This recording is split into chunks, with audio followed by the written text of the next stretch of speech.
आप सभी। मैं आशा करती हूँ आप सभी लोग स्वस्थ एवं प्रसन्न होंगे। आज हम हमारा पाठ चांद खिलौना को पढ़ेंगे और समझेंगे। तो आइए इस पाठ को हम प्रारंभ करते हैं। यह है हमारा पाठ 18 चांद खिलौना। एक राजा था, उसकी एक छोटी सी बेटी थी। वह उसे बहुत प्यार करता था। एक बार राजकुमारी बीमार पड़ गई।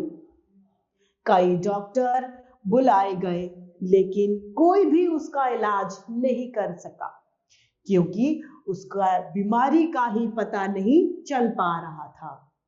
एक दिन राजा उदास होकर राजकुमारी से बोला, समझ में नहीं आ रहा कि मैं क्या करूं। तुम्हारे इलाज के लिए कुछ भी करने को तैयार हूं। यह सुनकर राजकुमारी झट से बोल पड़ी, फिर मेरे लिए चांद मंगवा दीजिए। मैं उससे खेलूंगी तो मेरी तबीयत ठीक हो जाए। वो छोटी बच्ची है। राजा ने खुश होकर कहा, ठीक है, मैं तुम्हारे लिए चांद मंगवाने का प्रबंध यानी इंतजाम करता हूं। राजा के दरबार में बहुत से योग्य व्यक्ति थे। दरबार जहां पर राजा का दरबार लगा था, सबसे पहले उसने अपने प्रधानमंत्री को बुलाया और धीरे से कहा, रानी, बेटी को खेलने के लिए चांद चाहिए।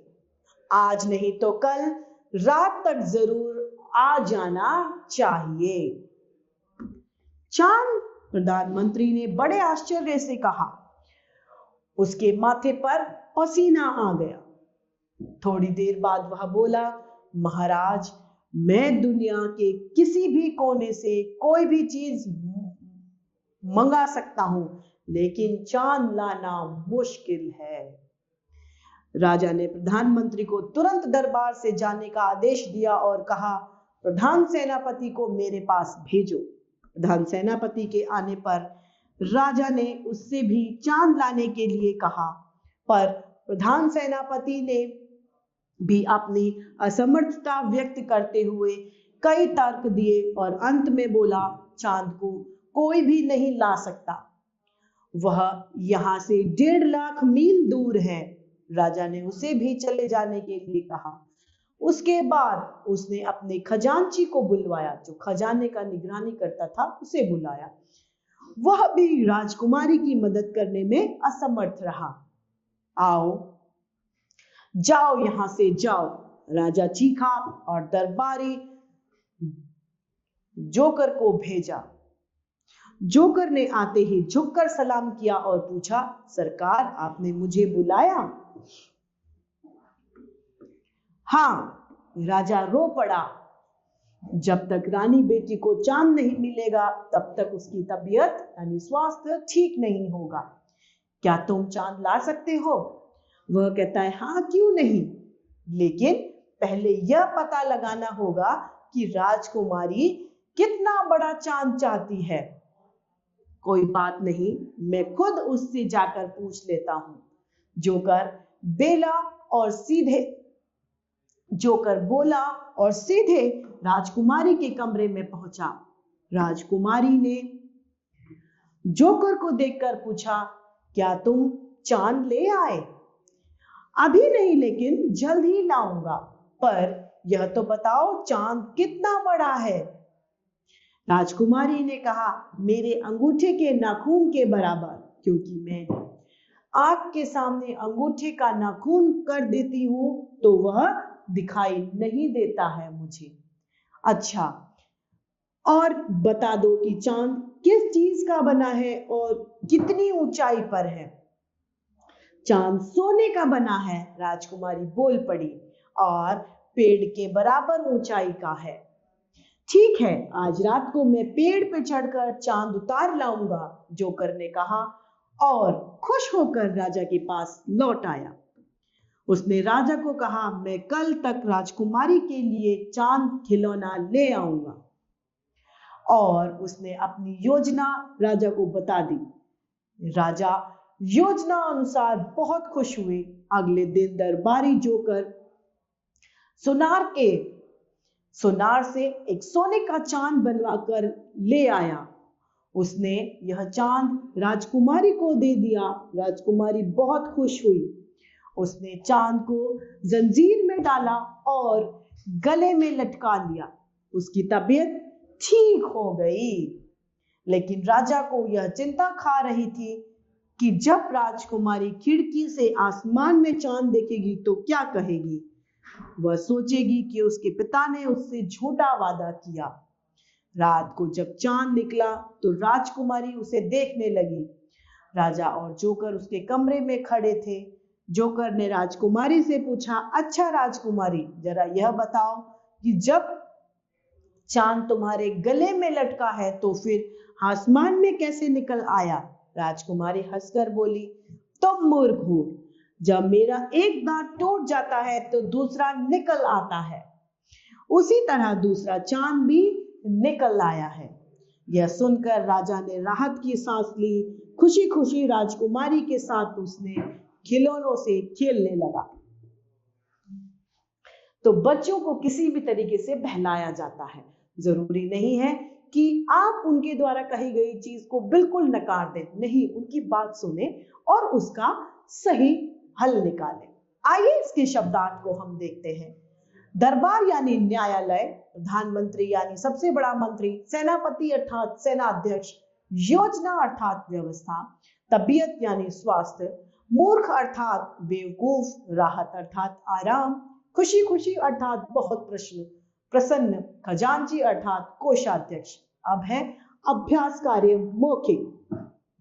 क, राजा की कितनी बेटी थी। राजा की एक बेटी थी।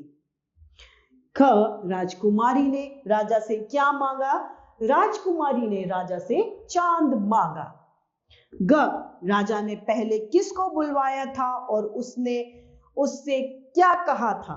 राजा ने पहले प्रधानमंत्री को बुलाया और उन्होंने चांद लाने को कहा था। घ, राजकुमारी को कैसा चांद चाहिए था। राजकुमारी को इतना बड़ा चांद चाहिए था जो उसके नाखून से छिप जाए और सोने का चांद चाहिए था। अब है लिखित प्रश्न। पहला क, राजा क्यों उदास था। राजा अपनी बेटी के स्वास्थ्य खराब होने की वजह से उदास था। ख, राजा ने किस किस को बुलाकर चांद लाने के लिए कहा। राजा ने प्रधानमंत्री को, सेनाध्यक्ष को तथा खजांची को चांद लाने को कहा। ग, जोकर ने राजकुमारी से क्या पूछा। जोकर ने राजकुमारी से पूछा कि आपको चांद कितना बड़ा चाहिए और चांद कैसे दिखता है। घ, राजकुमारी ने जोकर को क्या क्या बताया।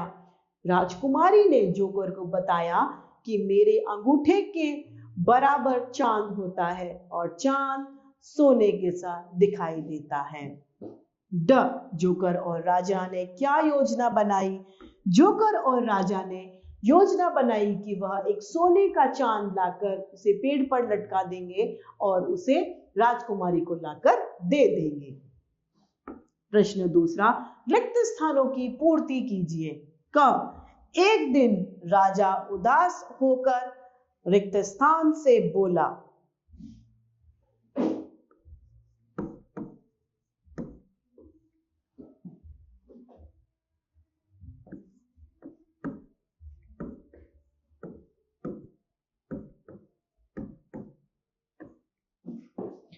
ख, तुम्हारे लिए चांद रिक्त स्थान का प्रबंध करता हूं, मंगवाने का प्रबंध करता हूं।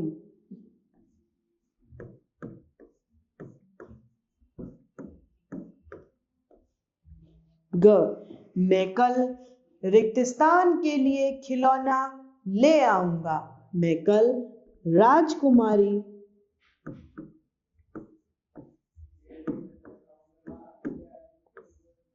घ, यह सुनकर राजा ने रिक्त स्थान की सांस ली, चैन की सांस ली।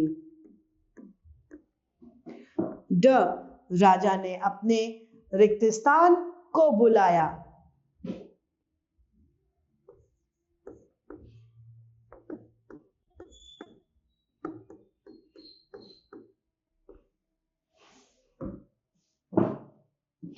प्रश्न तीसरा है यहाँ पर, किसने किससे कहा? क फिर मेरे लिए चांद मंगवा दीजिए। यह राजकुमारी ने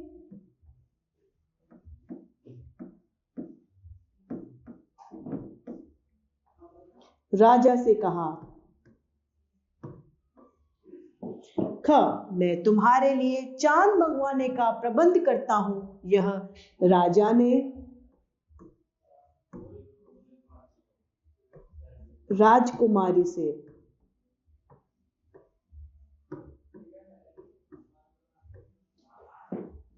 घ प्रधान सेनापति को मेरे पास भेजो। यह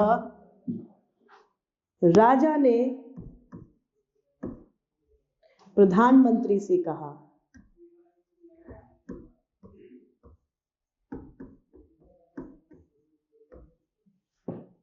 घ जाओ, यहां से जाओ। यह किसने कहा? राजा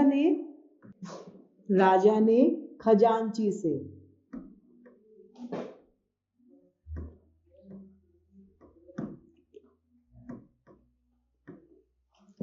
ड सरकार आपने मुझे बुलाया। यह किसने कहा?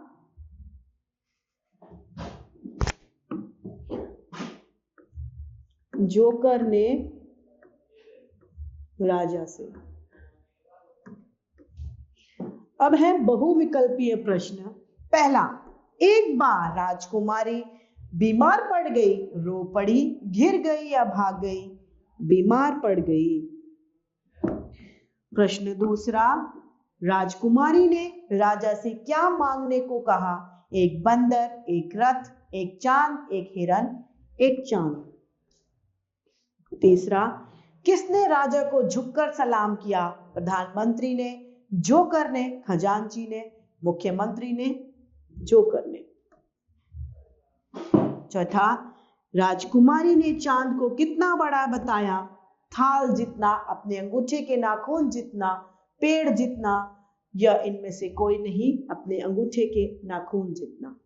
तो इस तरीके से हमारा यह पाठ समाप्त होता है। मैं आशा करती हूँ आपको ये पाठ भले भांति रूप से समझ में आया होगा। तो आज के लिए इतना ही, फिर मिलते हैं। धन्यवाद।